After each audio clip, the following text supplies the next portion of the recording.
Online study के इस channel पर आप सभी का स्वागत है। और जैसा कि आप सभी को पता है कि इस चैनल पर आपको हमेशा डेली जो है साइंस और सोशल साइंस इस सब का जो है ऑब्जेक्टिव क्वेश्चन का वीडियो मिलता रहेगा आपके एग्ज़ाम तक, और इसका फ़ायदा सीधे आपके एग्ज़ाम में मिलेगा।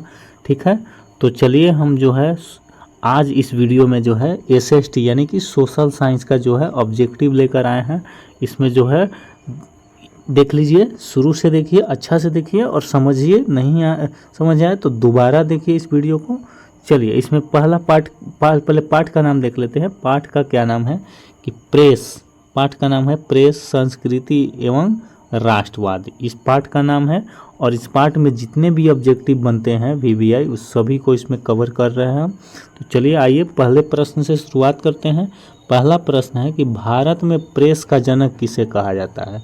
प्रेस यानी कि समाचार पत्र छापने के लिए बताया जा रहा है। तो भारत में प्रेस का जनक जो है वो जेम्स एंगस्ट्रॉम हिकी यानी कि जेम्स हिकी को कहा जाता है।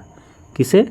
जेम्स हिकी को भारत में प्रेस का जनक कहा जाता है। ठीक है, चलिए नेक्स्ट सवाल कि भारत में टाइम्स ऑफ इंडिया का प्रकाशन कब शुरू हुआ। भारत में टाइम्स ऑफ इंडिया एक न्यूज़पेपर है, ठीक है, और इसका प्रकाशन यानी कब से छपना शुरू हुआ, तो ये हुआ 1961 से। कब से? 1961 से छपना शुरू हुआ था। ठीक है, चलिए नेक्स्ट सवाल कि भारत मिल समाचार द्वारा भारत से हो रहे किस चीज़ के निर्यात का विरोध किया गया। तो भारत मिल जो एक समाचार पत्र था और इसमें भारत में हो रहे किस चीज़ के निर्यात का विरोध किया गया था इस पेपर में, तो चावल का। किसका? चावल का। ठीक है, चलिए नेक्स्ट सवाल देख लेते हैं कि भारत में पहला छापाखाना किन लोगों ने लगाया था। भारत में छापाखाना था, पेपर छापने का जो मशीन को किसने पहले लगाया था, तो वो पुर्तगालियों ने लगाया था। पुर्तगालियों ने यानी कि वास्को डी गामा का नाम सुने हैं आप लोग, उसी ने छापाखाना भी लाया था, आलू भी लाया था, ये सब चीज़ जो है भारत में वहीं सब लाया था, पुर्तगाली सब। ठीक है, नेक्स्ट सवाल कि भारतीय समाचार पत्रों के मुक्तिदाता के रूप में कौन गवर्नर जनरल विख्यात है। तो भारतीय समाचार पत्र के मुक्तिदाता जो थे वो कौन थे, तो चार्ल्स मेटकॉफ थे। क्या थे? चार्ल्स मेटकॉफ भारतीय समाचार पत्र के मुक्तिदाता कहे जाते थे। ठीक है, चलिए उसके बाद है नेक्स्ट सवाल कि विश्व में सर्वप्रथम मुद्रण की शुरुआत कहाँ हुई। मुद्रण यानी पैसा छापने की शुरुआत जो है दुनिया में सबसे पहले कहाँ हुआ था, तो चीन से हुआ था। पैसा, कागज़ का जो रुपया छापने का शुरुआत हुआ था सबसे पहले चीन से हुआ था। कागज़ का शुरुआत भी चीन से हुआ। कागज़ का शुरुआत चीन से हुआ, परीक्षा का भी शुरुआत चीन से हुआ, और मुद्रण यानी कागज़ वाला पैसा छापने का शुरुआत भी चीन से हुआ था। ठीक है, चलिए तो उसके बाद क्या है कि गुटेनबर्ग का जन्म किस देश में हुआ था। तो गुटेनबर्ग जो थे वो जर्मनी के थे। कहाँ के? जर्मनी के थे। ठीक है, चलिए अगला सवाल क्या है कि गुटेनबर्ग ने सर्वप्रथम किस पुस्तक की छपाई थी। तो गुटेनबर्ग जो है बाइबिल पुस्तक का जो है छपाई किया था। किस चीज़ का? बाइबिल का। ठीक है, 8 हो गया। चलिए 9 यहाँ से देख लेते हैं हम लोग। चलिए आइए यहाँ से देखते हैं 9 नंबर। 9 कहाँ गया, तो चलिए यहाँ है 9 नंबर।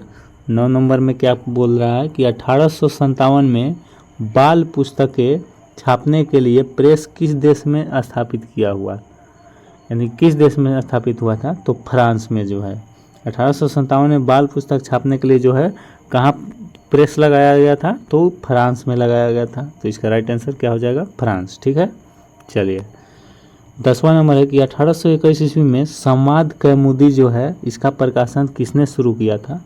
तो 1821 में संवाद कौमुदी जो प्रकाशन था यानी कि समाचार पत्र था, इसको राजा राम मोहन राय ने शुरू किया था। संवाद कौमुदी राजा राम मोहन राय। ठीक है, चलिए 1876 में प्रकाशित अमर जीवन नामक आत्मकथा किसने लिखा। तो अमर जीवन किसका था, तो समझ लीजिए कि रससुंदरी देवी की थी। अमर जीवन रससुंदरी देवी की ये रचना थी। ठीक है, चलिए उसके बाद है कि यूरोप में कागज़ बनाने का पहला कारखाना कहाँ खोला गया। तो यूरोप में जो पूछेगा तो वो जर्मनी हो जाएगा, और एशिया में पूछेगा चीन हो जाएगा।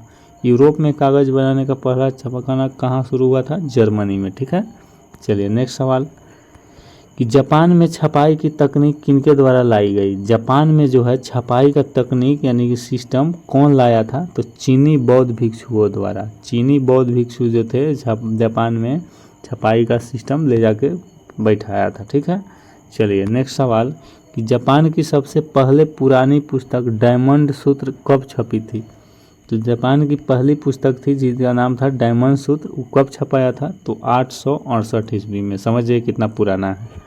ठीक है, चलिए इंग्लैंड में मुद्रण कला को पहुंचाने वाला कौन था?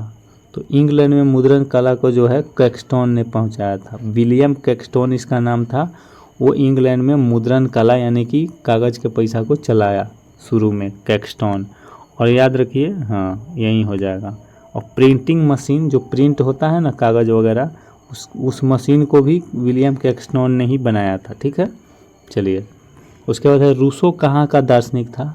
तो रूसो जो था फ्रांस का दार्शनिक था। कहाँ का? फ्रांस का। ठीक है, चलिए 17 नंबर है कि हिंदुस्तान टाइम्स का प्रकाशन के पनिकर ने कब किया था? तो हिंदुस्तान टाइम का जो है प्रकाशन वो 1922 में हुआ था। कब हुआ था?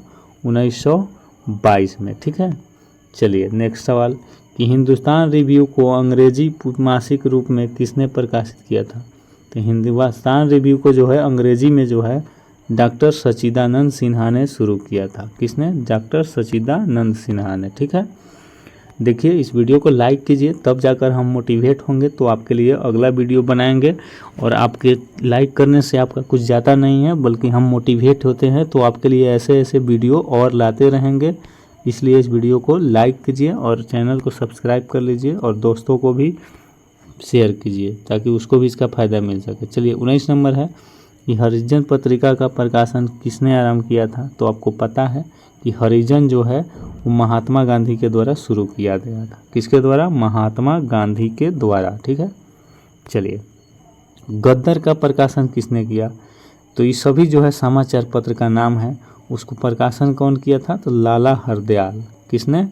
लाला हरदयाल ने। ठीक है, चलिए गांधी के आगमन से पूर्व किस पत्रिका ने स्वदेशी आंदोलन का शंख फूंकते हुए प्रतिज्ञा पत्र प्रकाशित किया था? तो गांधी जी के आने से पहले जो है वो कवि वचन सुधा ये जो है प्रकाशित हुआ था।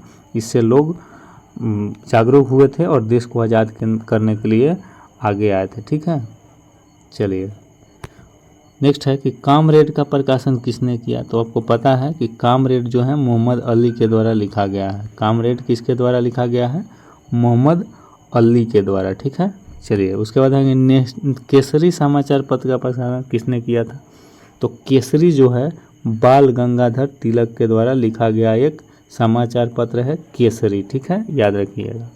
चलिए उसके बाद है कि कागज़ का आविष्कार किस देश में हुआ? तो हमें पहले ही बताया है आपको कि कागज़ का जो आविष्कार है चीन में हुआ था, और कागज़ का मुद्रा भी पहले छपाया था चीन में, और परीक्षा की शुरुआत भी चीन में ही शुरू हुआ था सबसे पहले। ठीक है, आज इस वीडियो में जो है 26 प्रश्न थे जिसमें 24 हो चुके हैं। 25वां है कि चीनी व्यक्ति पी सेंग ने मिट्टी की मुद्रण कब बनाई थी? तो मिट्टी की मुद्रा भी चीन के लोग बना दिए। समझ जाइए कैसे होते हैं चीन के लोग।